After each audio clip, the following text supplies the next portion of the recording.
உன்னை குழந்தை என்பதா சிவபாலன் என்பதா என்னை பார்த்து பார்த்து சிரிப்பதனால் பிள்ளை என்பதா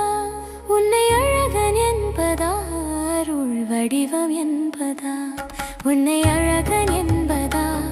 அருள் வடிவம் என்பதா சிவன்